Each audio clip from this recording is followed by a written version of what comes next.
시청자 여러분 안녕하십니까, 홍영락입니다.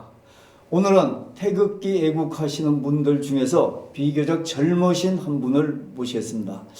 이분 사연을 들어보면은 시청자 여러분들도 이분은 태생적으로 보수운동을 할 운명을 타고났지 않았나 이렇게 느껴지실 겁니다. 먼저 모시기 전에요, 홍영락TV는 지금 정권이 탄압하고 있는 보수 유튜브 탄압 정책에 맞서서 시청자의 알 권리와 시청권 확보를 위해 끝까지 시청자 여러분과 투쟁할 것을 캠페인으로 전개하고 있습니다. 시청자 여러분들의 많은 관심을 부탁드립니다. 미디어실록 유튜브를 하고 계시는 박 대표님을 모셨습니다. 안녕하십니까? 예, 우리 박 대표님은 이게 이 선글라스 낀 게 설정이시죠? 제가 숫비가 없어서. 예. 하여튼 시청자 여러분 이해해 주시고요.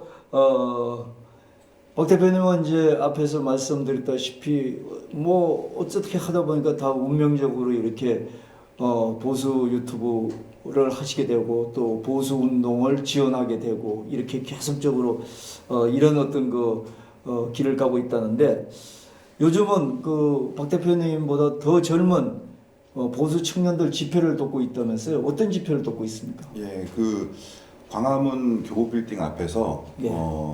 대학생들 2030 청년들이 조국 규탄 집회를 시작으로 해서 예. 이제 젊은 층에서 그 거리로 나오기 시작을 했어요. 그렇죠. 그래서 예. 뭐 돕는다고 하면은 거창하고 그냥 거기서 제가 할 수 있는 일들, 왜냐면 집회라는 게 앞에서 무대에서 진행을 하는 분도 계시고 하지만 그 뒤에서 자잘한 일들, 이런 거를 뭐 비가 오면 뭐 우비를 미리 챙겨야 된다든가 뭐 이런 부분들을 좀 신경을 쓰고 있습니다. 그 정도지 뭐 돕는다, 지원한다 이런 건 좀 과분한. 아이, 그래도 뭐 돕는 게 그게 사실은 더 중요하죠. 앞에 이 방송도 마찬가지지 않습니까? 앞에 나오는 거보다 뒤에서 스태프들이라든지 지원하신 분들이 더 중요한 거나 마찬가지지 않습니까? 자, 그런데 이 보수 청년들 집회는 어떻게 관심을 가지게 되고 같이 참여하게 됐나요? 제가 뭐 그 말씀을 드리려고 하면은 어떻게 이제 유튜브 활동을 하게 됐는지 그 말씀을 좀 드려야 될 것 같은데, 예. 사실 이제 2016년 그때는 박근혜 대통령 탄핵이 아니고 퇴진 운동을 할 때였죠. 그때 저도 이제 태극기 집회에 나가게 됐는데, 태극기 집회는 촛불 집회보다 오히려 제가 기억하기로는 더 컸던 적이 더 많은 것 같아요. 근데 언론에서 보도가 안 되고 이러다 보니까 그 부분을 현장에서 제가 집회에 참여하면서 행진 과정을 유튜브 비디오로 촬영을 해서 유튜브에 올린 게 그 계기가 돼서 어쨌든 제가 미디어실록이라는 채널을 시작을 했고요. 그러면서 매주 토요일마다 그리고 3.1절, 8월 15일 이렇게 집회가 있는 모습을 보면서 이렇게 애를 쓰시고 노력들을 하시는데 일반 대중들에게 확산이 안 되는 그런 부분 좀 안타까웠어요. 근데 뭐 우연한 기회에 2030 집회를 알게 됐고, 그래서 이런 젊은 세대들을 통해서 대중적으로 좀 확산이 돼야겠다는 생각을 하게 돼서 이제 그쪽에 좀 참여를 하게 됐죠. 그 청년 집회가 지금 어떻게 운영되고 있습니까? 운영? 저는 이제 아까 말씀드렸다시피 그냥 제가 찾아가서 그냥 돕는 거기 때문에 모든 뭐 결정이나 이런 거는 청년들이 자체적으로 뭐 회의를 하고 뭐 이렇게 해서 집회를 최근에 들어선 서초동 쪽으로 갔거든요. 거기 이제 지원하느라고. 그런 것들은 이제 결정이 나고 저는 이제 뭐 결정이 되는 거를 뒤에서 그냥 따라다니면서 돕는 그런 상황입니다. 이제 지원을 하시면서 또 뭐 하는 만큼 보람도 있으실 거고, 또 어떤 경우에 참 이 부분은 좀 안타깝다 하는 그런 부분도 있으실 텐데 어떻게 느끼고 계십니까? 먼저 이때까지 쭉 3년, 이제 3년 돼가죠. 돼가는 태극기 집회 여러 주체 단체들에서 집회를 하고 있는데 이분들은 그렇게 오랜 기간 동안 집회에 참여하시고 또 매일 그 정보에 이제 눈과 귀를 열어두시기 때문에 지금 흘러가고 있는 국내 정세에 누구보다도 훤하세요. 근데 일반 국민들 같은 경우는 다들 바쁘게 살다 보니까 뭐 신문에 나오는 헤드라인이나 뉴스에서 나오는 그런 내용들을 잠깐 보는 걸로 그 알고 있는 정보가 다거든요. 예. 근데 이런 분들을 상대로 해서 간단한 구호나 아니면 이분들이 바로 이렇게 공감을 할 수 있는 그런 쪽의 집회를 하는 게 2030 집회인데 예. 기존에 이제 열심히 하셨던 분들이 보기에는 부족한 부분이 많죠. 예. 이런 부분도 짚어줘야 되고 저런 부분도 짚어줘야 되는데 그 짚어줘야 될 부분이 어떤 부분입니까? 가령 지난번에 이제 조국 그 규탄 집회를 처음 시작했을 때는 예. 저희 그 시청자분들께서 뭐 한박도 얘기도 하시면서 예. 그다음에 또 지금 문재인 정권에 대한 거를 왜 얘기를 안 하냐. 근데 일반 그 대중들에게 그런 거를 전부 다 한 번에 알려드리기가 어려운 거죠. 그래서 그렇죠. 하나하나 짚어가면서 예. 공감할 수 있는 부분부터 나가자고 하는 게 이제 청년들 집회인데 예. 그 부분을 기존에 아까 말씀드렸던 것처럼 항상 그 정보가 업데이트되고 이런 분들이 보시기에는 뭐 부족한 부분이 있습니다. 근데 그 부분을 조금 기다려 주시면 아마 이제 또 그 기대하시는 만큼 될 것 같고 그런 부분은 조금 다른 분들에게 바라는 바고요. 제가 태극기 집회에 나갔을 때 사실은 집회라는 게 저쪽에 집회가 열리고 있으면은 저는 일단은 그 집회의 일원은 아니잖아요. 예. 근데 그 집회 안으로 가기까지 어떤 과정이 있는데 네.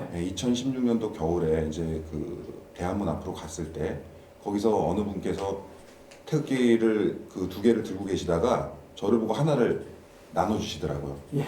그거를 받는 순간에 저도 그 일원이 된 거죠. 집회 참가자 일원이. 예. 그래서 2030 이 집회에서도 뭔가 그 주변에서 이렇게 팔짱을 끼고 지켜보시는 분들이 계세요. 주변 이렇게 집회는 여기서 열리는데 그럼 그분들께 내가 느꼈던 그런 그 참가할 수 있는 계기 이런 것들을 드리기 위해서 뭔가 하나 나눠드릴 수 있는 그런 게 없을까 해서 뭐 야광봉이라든가 아니면 조그만 그 반짝이 같은 거 이런 거 이제 하나씩 나눠드려요. 그러면 이제 그걸 받으시면은 자연스럽게 집회에 동참하시게 되고 또 어느 분은 그걸 일이 다 달라고 내가 이제 나눠주겠다고 완전히 이제 여기 일원이 되신 거예요. 이런 걸 보면은 좀 제가 내가 느꼈던 게 이렇게 여기서 또 다시 돌아가고 있구나 하는 걸 느낄 때 이제 보람을 느끼죠. 그러니까 느꼈던 게 예.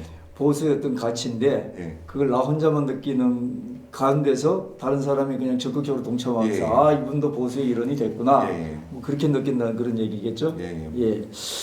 자 그러면 원래 우리 박 대표님께서 이 보수 진영에 참여한 계기가 정말 뭐 우연이면서도 또 필연이었다면서요. 예. 어떤 얘기입니까? 그러니까 사실 그 예전에 침묵하는 다수라는 그런 말이 있었잖아요. 예. 그래서 어떤 뭐 지인들과 자리가 있을 때 정치적으로 성향이 다르고 이래도 뭐 저는 이제 보수다 아니면 우파다 이런 얘기는 사실 제가 하기를 꺼려하는 게 그냥 제가 봤을 때 이게 맞다고 하는 거지 이거를 뭘 지켜야 된다 이런 건 사실은 없거든요. 근데 어떤 의견이 다른 부분이 있어도 뭐 친분 관계나 뭐 이런 것 때문에 이제 조용히 그렇게 지냈었죠.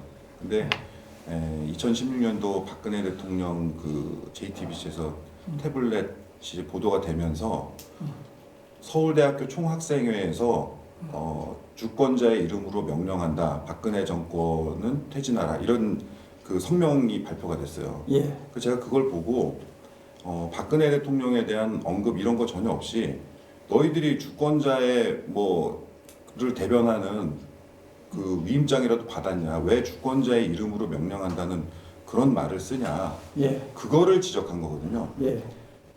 이제 그 지적 때문에 제가 그렇게 그 서로 그 깨지지 않기를 원했던 그 친분 관계 이런 분들이 페이스북에서 저를 그 패친을 이제 자르고 이제 다 가신 거예요.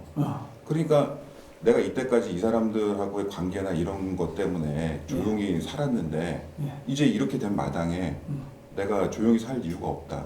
그리고 가만히 보니까 그렇게 조용히 산 결과가 오늘날 이렇게 벌어지고 있구나. 내가 목소리를 낼 때 예. 냈었어야 하는데 그냥 넘어갔던 것들이 오늘날 쌓이고 쌓여서 이런 결과가 되는구나 하는 이제 생각을 하게 됐죠. 예.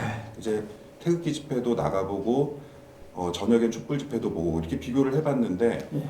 태극기 집회가 더 큰 날이 아까도 말씀드렸다시피 많았는데 이게 보도가 안 되는 거예요. 예. 그래서 그거를 친구들한테 공유를 하기 위해서 이 용량상의 문제로 유튜브에 이제 업로드를 하기 시작했죠. 예. 사실은 그때 뭐 제가 채널을 만들어서 뭐 하겠다는 생각은 없었어요. 근데 예. 아무래도 이제 공개된 영상이다 보니까 들어와서 좋아요도 눌러주시고 구독도 해주시고 이제 다음 주도 꼭 보여주세요. 예. 그러니까 저는 이제 그 사명이 생긴 거예요. 예. 예. 매주 나가서 그걸 촬영해서 올리게 됐죠. 예. 근데 그 보도되는 것과 다르게 이 태극기 집회의 규모가 너무 크니까 야 똑같은 장면을 왜 자꾸 반복해갖고 이렇게 아. 화면을 조작을 하냐 예. 가짜 뉴스다 예. 뭐 이런 말이 나와서 그러면 내가 누구도 부정할 수 없는 객관적인 자료로 보여주겠다 한 게 서울시 교통정보 시스템의 그 CCTV를 보여주기 시작을 한 거예요. 예. 그러면서 이제 그 방송을 하니까 이제 현장은 못 나가게 됐죠. 예. 그런데 이제 그렇게 방송을 하면서 매주 그 사실 저는 집회 주체가 여러 주체가 있는데 그분들하고도 뭐 연락을 하거나 이러질 않기 때문에 언제 집회가 열리는지 이런 걸 항상 체크를 해야 돼요. 일주일 내내. 예. 그래서 금요일 날 저녁에 이제 준비를 하고 토요일 날 이제 실시간으로 방송을 하고 또 이제 집회가 끝나면 각 주체 단체별로 또 그걸 영상 작업을 편집을 하고 이렇게 어떻게 하다 보니까 2년 넘고 이제 3년 가까이 이제 돼가죠. 예. 네, 그렇게 유튜버가 됐습니다. 예, 뭐 유튜브가 된 건 그렇게 되고 유튜브 하시는 게 이제 그 서울시 교통정보 그걸 이제 예. 해서 그러니까 아주 그 다른 유튜브하고 차이가 있다면 그게 일단 뭐 규모를 정확하게 파악할 수 있는 그런 차이니까. 예, 아무래도 어떤 차이가 있을 수 있죠? 그 현장에 직접 계신 분들은 그 자기가 그 군중 속에 있기 때문에 굉장히 크다고 느껴요. 예. 근데 저희 방송을 보시면은 예. 먼 데서 이렇게 찍기 때문에 왜 이렇게 내가 나간 것보다 작게 나왔지 하시는 분들도 계세요. 예. 근데 실제로 저희 방송을 보면 가령 이제 세종대왕 동상이나 이순신 장군 동상이 아주 그냥 점처럼 나오고 그러거든요. 예.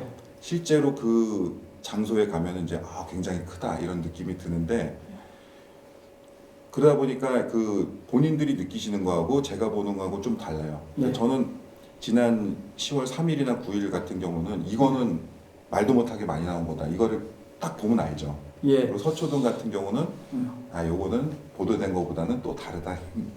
보면 알죠. 그러니까 뭐 인원을 몇 명 정도다 이렇게 얘기하기는 뭐하고 예, 규모로. 규모가 어느 정도 차이가 예. 되는 것 같습니까? 그러니까 쉽게 얘기해서 그 검찰 개혁 예. 뭐 소위 예. 뭔지 모르지만 하여튼 검찰 개혁에 주장하는 쪽하고 예. 태극기 애국 집회하고 이 규모가 차이가 어느 정도나 되는 것 같습니까? 지난 그 28일 200만이라고 보도됐던 그 기준으로 봤을 때 예. 10월 3일 같은 경우는 제가 봤을 때 최소 5배에서 한 10배 정도. 그래서 제가 기준 그 단위를 만들었어요. 예. 그 서초동에서 모였던 게 200만이다. 그러니까 그거를 다 인정을 하마. 그래서 그거를 1SC라고 하자. 1서초. 1서초는 200만이라는 단위다. 근데 제가 봤을 때 그 10월 3일 같은 경우는 최소한 5서초에서 많게 보면 10서초. 그래서 1000만에서 한 2000만 정도 왔다. 그래서 그 중간쯤에 1750만 명 정도 오셨다. 그 기준은 아까 말씀드렸던 것처럼 200만 명이 왔다는 그 서초동 집회의 그 규모를 가지고 비교했을 때 그런 거고 그런 식으로 이제 얘기를 하니까 뭐 반박을 잘 못 하시더라고요. 왜냐면 그 200만 명을 제가 인정을 해줬잖아요. 예. 그러니까 뭐 인정할 건 아니고 보니까 예.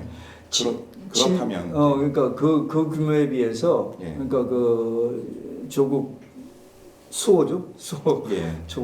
나라를 수호해야 되는데 조국이라는 사람을 수호하니까 참 이것도 문제가 되니까 조국 수호하고 예. 이 좀 그 강화문 그다음에 시청 앞에서 이제 연대에서 벌어진 서울역까지 벌어진 그 집회 규모하고 한 7, 8배 정도 차이는 난다. 예, 예, 예. 이 말씀인 것 같습니다. 아무래도 이렇게 객관적으로 서울시 교통 그 CCTV를 보면서 하니까 객관적인 그 시각을 가질 수 있을 것 같은데, 자, 그럼 규모만의 객관적인 시각이 아니라 아까 이 애국하시는 분들도 그다음에 보수 계층들도 대부분 젊은 사람들의 동향에 대해서 굉장히 관심을 가지고 있습니다. 예. 그래서 특히 청년 집회를 지금 많이 그 지원을 하고 계신다니까, 아까도 일부 얘기해 주셨지만 청년 집회 할 때 예. 이 그 청년들의 고생하면서 하는 부분을 우리 일반 시민들이 모르는 부분이 있으면 이게 좀 소개를 해주시죠. 일단 그 제가 그 유튜브 활동을 하면서 사실은 요즘은 후원 계좌를 올리지만 그 전에는 후원 없이 뭐 이게 낯간지럽고 해서 그런 거 없이 그냥 했어요. 근데 이게 결국은 왜 방송에서 돈 얘기를 하냐, 아니면은 또 집회를 하는데 왜 돈 얘기를 하냐, 이런 얘기들이 나오는데, 저는 청년들 집회를 보면서 그분들이 다른 분하고 다르게 자신의 인생을 어느 정도 희생을 하면서 앞장을 쓰신 거잖아요. 그렇죠. 그런데 이분들이 자기가 집회 준비도 하고 또 집회에 필요한 용품도 사야 되고 밥도 알아서 먹어야 되고, 지금 개인의 그 영달을 위해서 이렇게 하시는 게 아니고 그 뭔가 나라를 위해서 나와서 용기를 내서 그 앞에 선다는 건 굉장한 용기거든요. 그런데 이분들한테 니네가 다 알아서 해라, 그리고 거기에 대한 그 결과는 나도 같이 공유하겠다고 한다는 거는 좀 맞지 않는 것 같아요. 그래서 많은 분들을 이제 찾아다니면서 제가 자처를 해서 이러이러한 집회가 있으니까 참여를 해라 그랬더니 뭐 바쁘고 뭐하고, 그럼 바쁘면은 어느 정도 지원이라도 해라. 이 사람들이 이분들이 제가 봤을 때는 그 계속해서 지원 없이는 가기가 어려워요.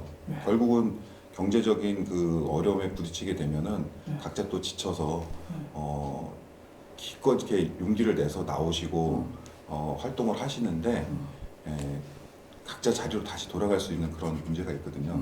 어떻게든 이분들이 활동을 하면서 뭐 떵떵거리고 살게 하라는 게 아니고 어느 정도 자신의 삶을 또 살 수 있어야 되잖아요.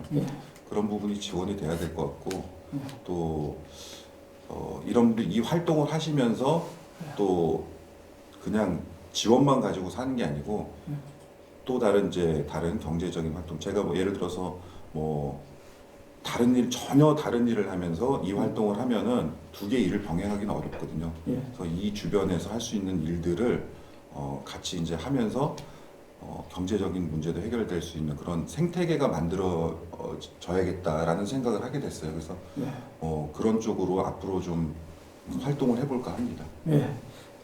저희 박 대표님도 마찬가지지만 젊은 그 보수 활동을 하시는 젊은이들도 우리가 그런 시각으로 좀 봐야 되지 않겠느냐, 그런 생각을 좀 말씀해 주신 것 같습니다. 오늘 좀 어려운 말씀까지 이렇게 해주셨는데 시간이 좀 됐으니까 이제 뭐 정리를 해야 되는데, 참 그 저희가 모실 때는 박 대표님도 젊었고 그 다음에 또 청년 보수들 그 활동을 지원을 하시는 데 대해서 저희들이 큰 방점을 가지고 지금 모셨기 때문에, 지금 말씀을 들어보니까 사실은 상식을 가지고 시작한 거고 그 다음에 상식을 가지고 시작한 게 지금까지는 틀리진 않았다.